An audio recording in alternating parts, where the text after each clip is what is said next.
네, 영화계 136화. 저희가 오늘 다룰 작품은 달마가 동쪽으로 간 까닭은입니다. 최근에 본 영화 중에 감명 깊게 본 영화이기도 하고, 사실 그리 유명하지 않은 영화이기 때문에 한 번쯤은 다뤄야겠다라는 생각을 했습니다. 개종 가나요?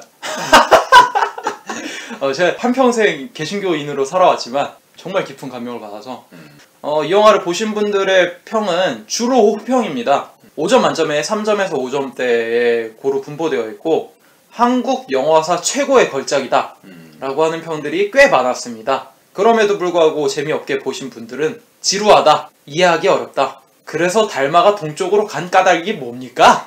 뭐 이런 어려운 영화다 라고 하는 평들도 꽤 있었습니다. 저 개인적으로 이 영화는 김기덕의 봄, 여름, 가을, 겨울 그리고 봄이 커피라면 달마가 동쪽으로 간 까닭은 TOP다, 선불교 쪽에 대한 그런 이야기를 굉장히 예술적으로 작가 정신으로 무장되어서 투철하게 표현한 것이 아닌가라는 생각을 해봤습니다. 기본 정보를 말씀드리겠습니다. 연출, 각본, 제작, 촬영, 조명, 편집의 배용균 감독님, 음악의 진규영 감독님, 음향, 녹음 부분의 김경일, 기타, 음향 효과 부분의 양대호 감독님입니다. 이 영화는 제42회 칸영화제 주목할 만한 시선 후보에 올랐고, 제42회 르카르노 영화제 황금표범상, 그리고 청년 비평가상, 국제기자협회상 등 특별 부분에서 4개 상을 받았는데, 한국 역사상 해외 영화제에서 작품상을 받은 건 처음이라고 하더라고요. 1990년엔 한국영화평론가협회 심사위원 특별상 부분을 수상했습니다. 이 영화는 로튼토마토에서 100%의 신선도를 자랑합니다. 그리고 7.6점에 6명 정도의 전문가가 평점을 주었네요. 관객들의 선호도는 79% 정도고 5점 만점에 3.8점 정도를 주었습니다. 네. 메타크리틱에는 등재가 되어 있지 않아요. 그래서 로튼토마토에만 정보가 있다는 거. 뒷보인 걸로. 네. 그리고 이 영화는 현대 소장용 영상물을 발매하는 고전 영화, 예술 영화 전문의 DVD 블루레이 제작사 크라이테리온의 크라이테리온 컬렉션 첫 한국 LD 작품입니다. 참고로 이 크라이테리온 컬렉션은 88년부터 발매를 시작해서 약 130에서 150편 정도만 나왔을 정도로 작품 선정이 굉장히 까다롭습니다. 그리고 이 영화는 2012년 사이트 앤 사운드탑 작품들 중에 한 표를 받았습니다. 저희가 전에 다뤘던 현기증이 1등을 했던 설문조사죠. 참고로 한국 영화 중에서는 봉준호의 괴물이 4표를 받았고, 봄, 여름, 가을, 겨울 그리고 봄이 4표, 올드보이가 3표였습니다. 이 영화의 트리비아를 설명하자면 1989년 충무로 영화계에 정말 큰 충격을 준 작품입니다. 한국 영화를 프랑스에 처음 소개시켜준 작품이기도 하고요. 네. 전무후무한 1인 제작 시스템의 감독이라고 볼 수 있습니다. 1981년부터 시나리오가 시작되었다고 해요. 이때 당시 배용균 감독이 서울대를 졸업하고 프랑스에서 서양학 공부를 하다가 이유도 없이 갑자기 달마의 형상이 떠올랐답니다. 그때 술을 마시고 있었는데 굉장히 생생한 이미지가 떠올랐고, 타이틀부터 모든 장면의 이미지가 본인에게 굉장히 선명하게 떠올랐다고 하더라고요. 그리고 머릿속으로 영화 한 편이 완성이 되어버렸다고. 그때 친구가 찾아왔고 자신이 생각한 영화를 생생하게 들려줬다고 합니다. 그렇게 해서 81년도부터 달마를 찍으려고 계획을 해서 89년에 완성을 시켰고, 이때는 감독이 30대였는데 30대 인생을 모두 이 영화에 바쳤다고 하더라고요. 자신이 생각한 이미지로 무조건 찍고 싶었는데 기존의 한국 영화 시스템에서는 도저히 그렇게 찍을 수가 없었다고 하더라고요. 그래서 영화 처음부터 끝까지 모든 것을 혼자 해결해보자 라고 생각을 했고, 기자재를 사용하기 위해서 기술을 공부했다고. 근데 학원이나 학교를 가서 수업을 들은 게 아니라 책을 모았다고 하더라고요. 영화 관련된 미학이나 연출 이론보다는 영화 기술적인 서적을 굉장히 많이 모았는데, 미국, 프랑스, 영국 등 각지에서 책을 모두 공수해서 읽었다고. 네. 뭐 촬영, 조명, 녹음, 편집, 현상 등등 촬영에 대한 모든 기술 서적을 구해서 읽었다고 합니다. 근데 이 책을 너무 많은 것을 공수해서 공항에서 들고 오다가 허리를 삐끗했다고 하더라고요. 그래서 몇 개월 동안 집에 누워있을 수밖에 없었는데 그때 죄인은 그냥 책만 읽었다고. 그게 굉장히 많은 도움이 됐고 좋은 기회였다라고 후술을 했습니다. 그 이후에 기자재들을 외국에서 수입하기 시작했다고 합니다. 근데 지금처럼 인터넷이 잘 돼 있던 것도 아니기 때문에 직접 발품을 팔아서 제품들을 샀는데, 35mm 카메라를 처음 만졌을 때 한 번도 만져본 적이 없었는데도 불구하고 익숙한 것처럼 너무나도 자기한테 편했다고. 그렇게 준비 기간이 꽤 오래 걸렸고 6년 이렇게 오랫동안 걸렸고, 촬영을 시작했는데 촬영이 3년 정도 걸렸답니다. 근데 본인 스스로도 왜 이렇게 오래 걸렸는지는 자기도 모르겠다고. 그리고 거의 대부분의 영화가 한 40회 차면 끝나는데 2달 만이면 끝나는데 자기는 오히려 그게 상상이 안 된다고 그렇게 빨리 찍고 싶다고 오히려 그런 이야기를 했고 영화 스태프들도 소수의 조수들 뿐이었는데 대부분 영화 경험이 없는 사람들로 이루어져 있었다고 합니다. 그리고 이야기하기를 동자승, 혜진이 벽장 속에 새한테 모이를 주잖아요. 이때 갑자기 괴환이 나타나서 흉기를 휘둘렀다고 합니다. 촬영 현장에서 술주정뱅이였는데 그래서 난투극을 벌이면서 영화를 겨우겨우 찍었다고. 그리고 촬영이 어두운 밤에 찍는 장면이 많았는데 혜진이가 자꾸 졸고 자고 이래가지고 깨우려고 애를 먹었고 본인 스스로 밝히기를 촬영 현장의 일이 굉장히 더럽고 비윤리적이라고 느낄 때가 있다고 하더라고요. 왜냐하면 자신이 생각한 선명한 이미지를 촬영을 통해서 구현을 해야 되는데 스텝이나 환경이 마음대로 안 따라주면 화를 내면서 다그쳐야지만 뜻대로 돌아간다고 하더라고요. 그래서 그치. 그 행동들이 용서받을 수 있을지는 잘 모르겠다고. 그래서 영화 감독 중에 성격 더러운 사람이 꽤 있지. 그리고 지극히 짧은 시간인데 충무로의 스태프들이 도와준 적이 있었다고 하더라고요. 근데 이 스태프들이 혀를 내둘렀다고 하더라고요. 왜냐면은 자신이 원하는 장면을 찍으려면은 계획이 짜 있어야 되는데 이 사람은 그런 게 없이 뭐 1년이고 한 달이고 같은 장소에서 그 장면을 찍기 위해서 계속 기다렸다고. 스태프들은 마냥 기다릴 수 없잖아요. 그런 것 때문에 제대로 일을 같이 할 수가 없었기 때문에 혼자 일하게 된 측면도 있다고. 실제로 2년 만에 촬영을 성공한 장면도 있다고 하더라고요. 영화 보시면은 기봉이 세상으로 내려가겠다 파괴를 선언한 뒤에 논두렁으로 걸어가는 장면이 있어요. 그 장면을 찍으려고 2년 동안 기다렸다고. 그 장면은 경상도 북부 어느 시골에서 찍었다고. 이게 왜 그러냐면은 처음에 사전 답사를 갔을 때 이 장면을 써야겠다 하고 1년 뒤에 갔는데 지형이 갑자기 바뀐 거야. 그런 식의 촬영지가 굉장히 많아서 자신이 원하는 장소에 화면이 나올 때까지 계속 찾고 기다리고 그런 시간이 많았다고 합니다. 그리고 촬영뿐만 아니라 소리에도 굉장히 공을 들였는데 산까치, 소쩍새 울음소리, 물소리 모든 소리들을 녹음기를 들고 1km 이상 계곡을 따라다니면서 직접 찍었다고. 그래서 음향이 또렷한 부분이 꽤 있죠. 아마 이런 작업 덕분이 아니었을까 생각을 합니다. 그리고 영화 관련 기자가 이분을 영화진흥공사 색보정실에서 많이 봤는데 영화진흥공사에서 악동처럼 불렸나봐요. 필름이 현상을 하는데 계속 자기가 원하는 대로 안 나온다고 소리 지르면서 싸우고 막 그러나봐요. 그래가지고 결국에 영화가 나와서 35mm 프린트 떠서 시사실에서 봤는데 배용균 감독이 실패감을 느꼈다고 하더라고요. 자신이 생각한 이미지가 아닌데 이거밖에 나오지 않는다는 사실에. 왜냐하면 자기는 이 영화를 찍기 위해서 30대를 다 버렸거든. 근데 웃긴 거는 그 시사실에서 같이 봤던 기자가 너무 충격받았다고.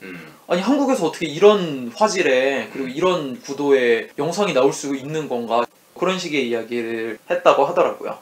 그래서 한국에선 1989년에 개봉을 했고 프랑스에서는 다음 해인 1990년 3월 14일 파리에서 개봉을 했습니다.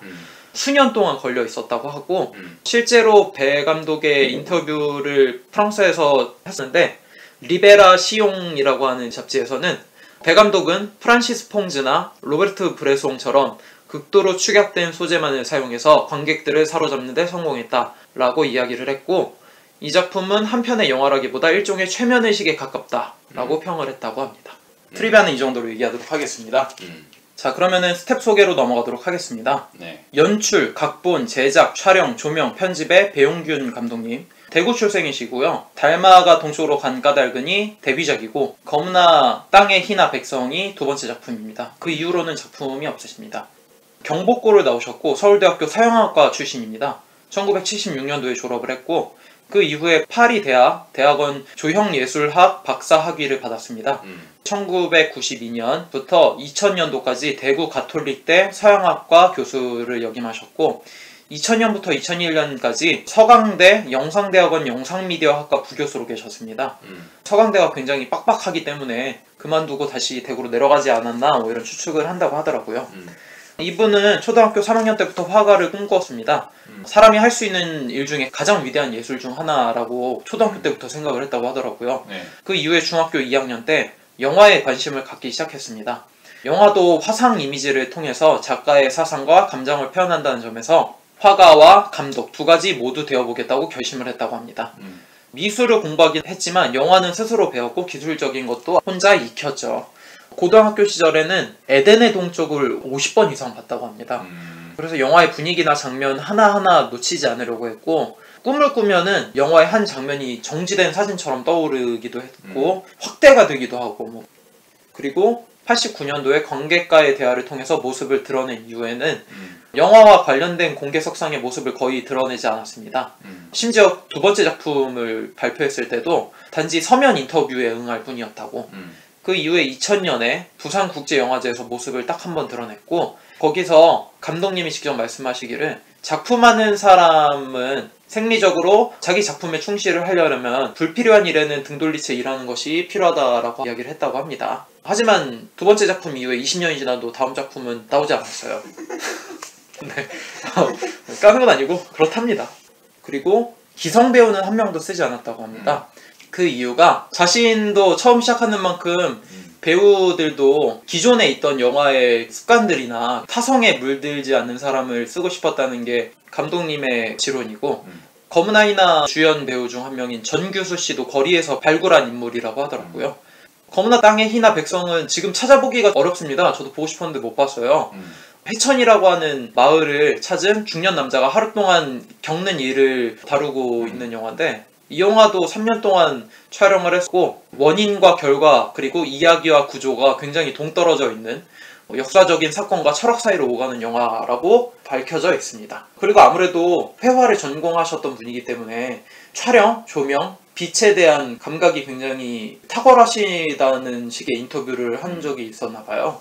자신이 화면에 대해, 영상이라는 것에 대해, 회화라는 것에 대해 어떠한 작가적인 정신을 갖고 임하는지를 알 수 있는 인터뷰들이 꽤 있었습니다. 영화는 시각예술이다 이거겠지. 네. 영화는 미술로 분류되잖아. 그쵸. 영화에서 보여줄 수 있는 한 측면에 대해서, 그러니까 화면을 통해서 작가의 이미지를 구현하고자 하는 그 측면에 대해서 굉장히 깊은 생각을 갖고 계신 감독님이라고 볼 수 있을 것 같아요. 그럼 이 정도로 마무리 짓도록 하고, 음악 감독님인 진규영 감독님에 대해서 말씀을 드리겠습니다. 이분은 달마가 동쪽으로 간 까닭은 밖에 없습니다. 영화 음악은. 서울대와 서울대 대학원 작곡가를 졸업하셨고 독일 칼스루해 국립음대를 졸업했습니다. 영남대 교수로 활동 중이십니다. 한국 작곡계에 있어서는 대가이신가 봐요. 92년에 미국에서 개최한 사운드 컬러버레이션, 그리고 92년도 일본 센다이 현대음악제, 그리고 2000년 아시아음악제, 2001년 세계음악제 모든 부분에서 입선을 했고 서구 음악 이론을 바탕으로 한국 민속 음악의 정서를 나타내는 음악을 만든다고 하시더라고요. 그리고 한국 작곡가협회 이사장을 영입했고 수많은 가곡, 실내악, 독주곡, 왕상불, 관현악, 합창곡, 극음악 등등을 많이 만드셨고 CD와 책으로도 출판이 되었습니다. 그리고 2017년 현재에도 예술의 전당에서 본인의 작품이 연주되고 있더라고요. 굉장히 궁금했습니다.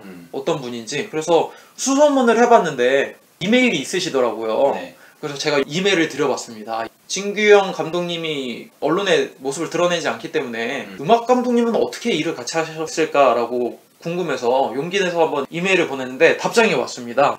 굉장히 오래전 영화인데 감명 깊게 봤다는 사실에 놀라셨다고. 배 감독님이 이 영화를 만들 때 대구 효성여대 교수님이셨답니다. 네. 그리고 진규영 작곡가님은 영남대 교수로 재직 중이었다고 하더라고요. 그래서 서로 만나기가 쉬웠다고 합니다. 네. 당시 지방에는 영화를 만들 수 있는 시설이 거의 없었기 때문에 작업 시간이 굉장히 오래 걸렸다고 합니다. 또 그때 당시에 영화 음악을 직업으로 하는 사람이 거의 없었다고 합니다. 그렇기 때문에 진규영 작곡가님이 영화 음악을 전문적으로 하지 않으셨음에도 불구하고 영화 음악을 할 수 있는 계기가 되었다고. 다음으로는 음향, 녹음 부분을 담당하셨던 김경일이라고 하시는 분입니다. 이분은 40년생이세요. 1967년 조명을 담당으로 시작해서 약 225편의 영화 제작에 참여를 했습니다. 완전 베테랑인 거죠. 그래서 이분이 아벤고 공수당, 바보선언, 장남, 젊은 날의 초상, 시의 찬미 등으로 대종영화제에서 녹음, 특별상 등을 수상했습니다. 그 정도로만 얘기하면 될 것 같아요. 네. 다음에는 음향효과 부분의 양대호. 이분은 추억의 이름으로 코리안 커넥션, 누가 용의 발톱을 보았는가 등으로 대종영화제 음악효과 기술상을 받았고 사의 찬미로 춘사영화상 기술상을 받았습니다. 66년도부터 로버트 태권브의 음향 부분으로 영화 일을 시작해서 약 323편의 영화 제작에 참여하신 분입니다.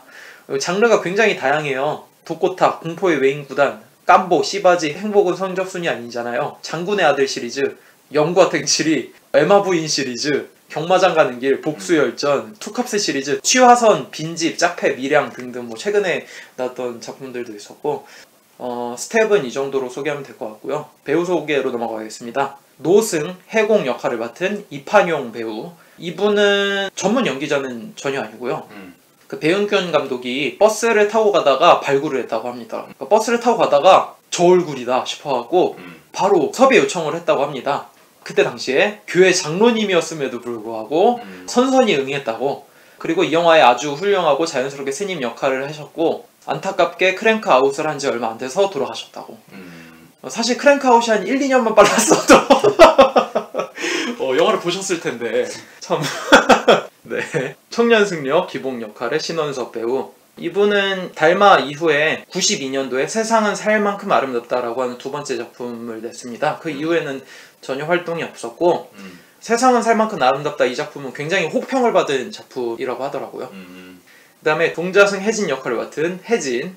혜진이는 배은경 감독이 직지사에 갔다가 얼굴을 보고 캐스팅해야겠다고 생각을 했다고. 그래서 어머니랑 같이 절에 찾아왔는데 해맑은 얼굴을 보면서 부모를 설득해서 연기를 지도했다고 합니다. 이 영화를 찍고 나서 텔레비전에 출연한 적이 있었는데 어떤 연기가 제일 어려웠냐 이렇게 물어보니까 연기가 힘든 건 없었다.